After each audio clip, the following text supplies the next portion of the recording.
Hi there, and welcome to this video, which is about why self-care routines are really important for sensitive neurodivergent folk, and just really sharing what I do for myself as a highly sensitive, autistic, and ADHD person. So, if that's your bag and you want to listen, then let's get started. So, I talk a lot about self care. It's what I do as a yoga teacher and a yoga therapist, and it's what I really enjoy doing in terms of supporting neurodivergent people in thriving. And I think one of the reasons why, it's important for everybody, whether you are sensitive or not, neurodivergent or not. But I think the key thing that has been really, really kind of staring me in the face over the last few years is that if you are sensitive, if you are neurodivergent, whatever that neurodivergence is, you will need different. And I think I've seen a lot of sensitive neurodivergent people, often clients that have come to me, not understanding why their self-care is not working. And I think it's because we need different, often really quite different as well. And in order to do that, we really need to get in touch with what it is that we need as neurodivergent people. And a lot of the time, facing what we need might come with a judgment based on, well, I'm not sure that's acceptable. Is it acceptable if I need more sleep than other people? Is it acceptable if I need to potentially work less than other people? So all those kinds of judgments start to come in. Now, one of the key things about self-care, if you are highly sensitive or neurodivergent, is that your nervous system has to be really central to your self-care. So your nervous system is the part of you that is responsible for those kind of stress responses. So if you're feeling anxious, overwhelmed, stressed out, etc., then it's your nervous system that really needs some love. And this is one of the reasons I go on about yoga so much, because it is so good at helping the nervous system find balance. And if you're extra sensitive, that window of balance can be really small. So yeah, nervous system care needs to be really central to what you do for your self-care. And there's lots of ways of tending to your nervous system. Another reason why self-care routines are really important if you are sensitive and neurodivergent is that, and this kind of relates to the first point about needing different, is oftentimes confidence in yourself and your true self can be low. There can be a sense of low self-esteem and feelings of isolation and that kind of not good enough because you're not fitting into the neurotypical box. And this is why we need to take care of ourselves, because those feelings of low confidence, low self-esteem, they need to be nurtured, because you have every right to feel fully confident in being you. And the stigma that's attached to being highly sensitive, to being neurodivergent, is still very much prevalent. And so that message that you're not quite good enough is so prevalent in our culture that we need to almost be our own advocates. We need to be our own parents. And there's lots of ways of doing that. Obviously, connecting with other people, connecting through videos like this with other neurodivergent people that are speaking about this is really helpful to feel a sense of belonging. But ultimately, it comes from within. That self-acceptance that comes hopefully over time will help with those feelings of low confidence and low self-esteem. And really being able to access that comes through caring for yourself, through doing those small acts. And it might begin really small. Perhaps this idea of self-care, it just feels so undoable for you right now, but it comes over time. What I do for myself now is is really quite, I look at it through the lens of my old self, if you like, the self that just didn't even consider my needs at all, and think, wow, this is really quite luxurious. I treat myself like a queen.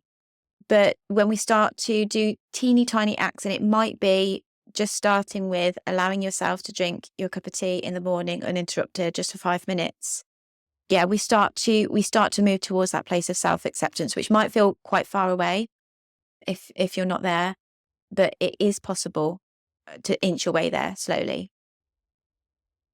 The other thing is there is a higher incidence of chronic illness and other comorbidities in the neurodivergent community. So, and stress, the stress response really has a deep impact on chronic illnesses, from fibromyalgia, skin stuff, I don't know, other bits and pieces. Stress really has a lot to say for those illnesses. So by working with your nervous system in particular, and all of those things that feed it into feelings of anxiety and overwhelm, will really help to support your experience of those illnesses.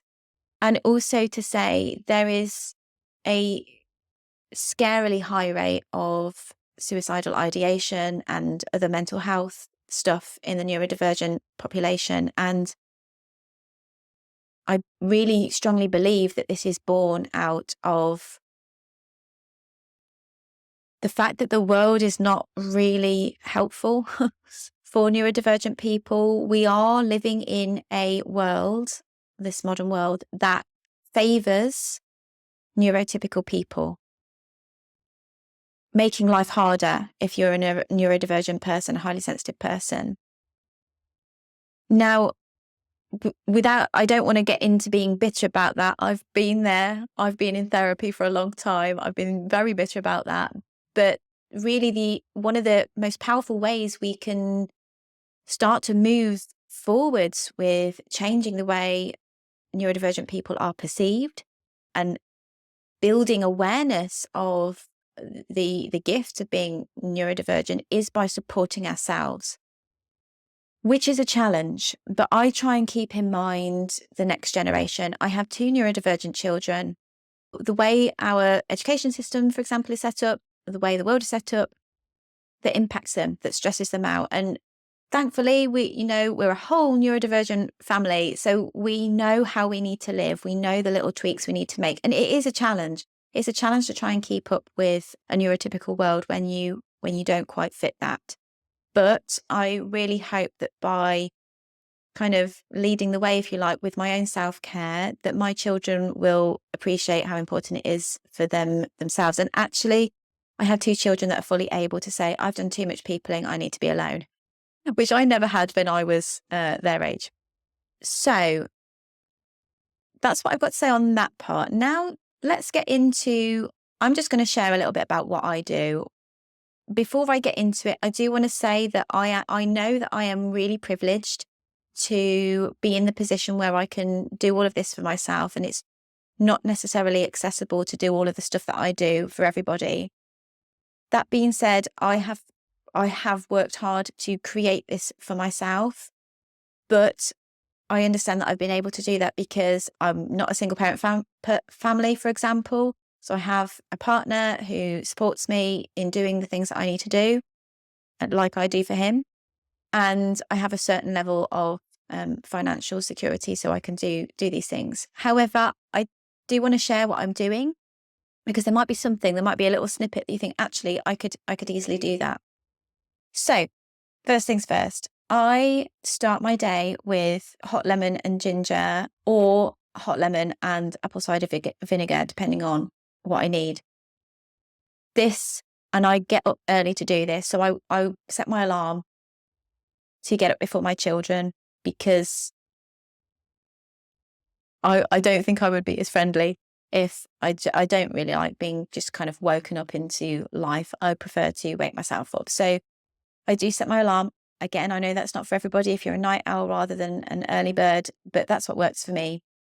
And I give myself that time to drink my lemon and ginger or lemon and apple cider vinegar. I also have to manage IBS, which is, part of often co-occurring with neurodivergence.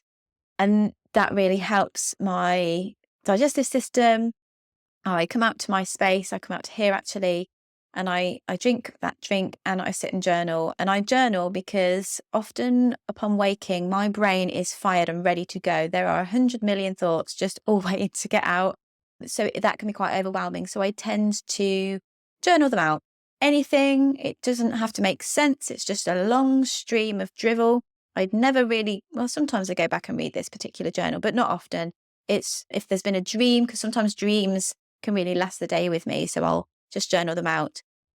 Once I've done that, I will do a short yoga sequence that I have put together for myself, for my body, that supports my IBS in particular, but also that focuses on my nervous system, increasing vagal tone, if you're familiar with this idea of the vagus nerve, don't worry if you're not, but essentially really helping to soothe my nervous system before the day gets going.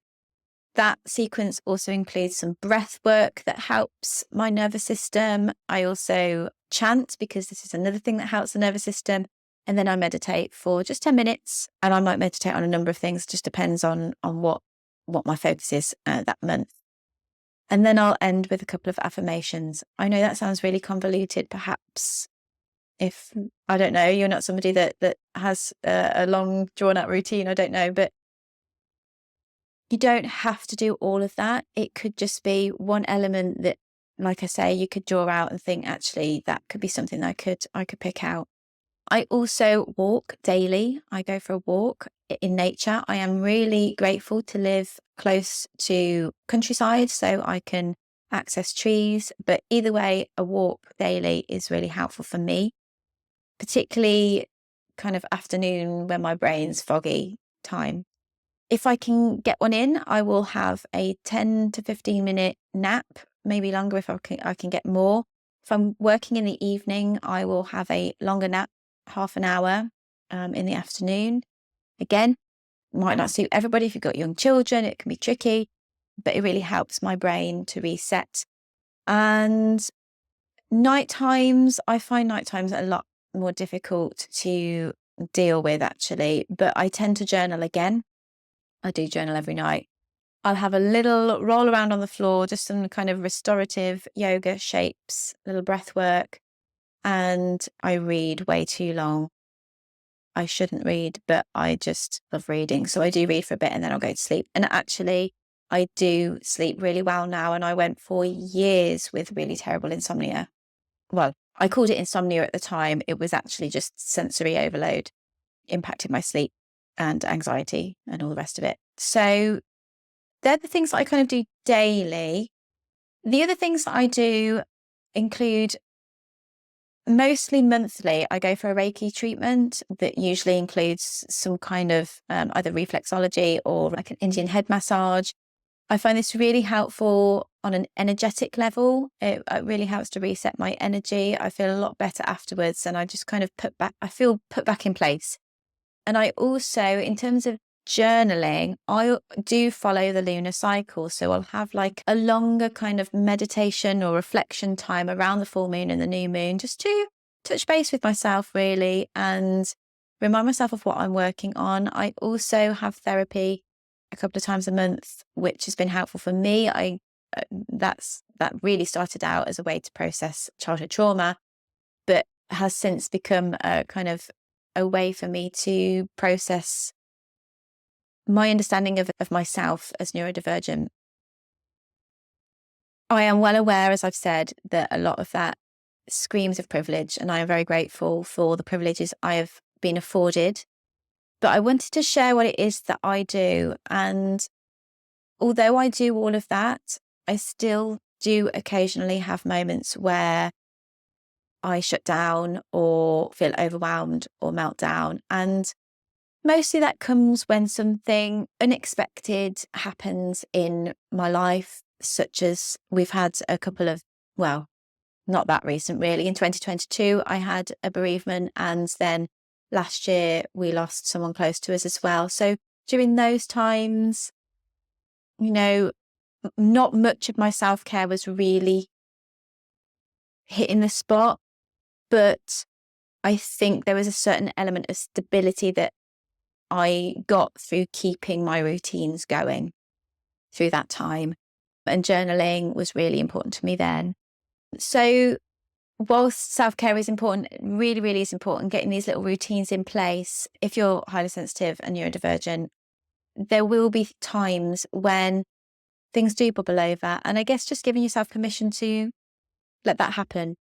I have been guilty in the past of trying to keep it all together and trying to allow that to come when it needs to. Okay, I'm going to stop there because I could ramble on and I don't want to do that. But I would really love to hear what what you think about self-care. What are you able to currently do? What is accessible for you in terms of how much time you have available? What is the biggest need you feel you have right now? And if you aren't aware, I do have a membership which is affordable, accessible, and easy to use for neurodivergent people that want to access therapeutic yoga and other wellness tools. It also includes a self-care ebook each month, and we have a monthly meetup too. So if you want to be in a group of kind of like-minded folk and have more tailored self-care support, then I'd love for you to join us. You can check out links in the notes below.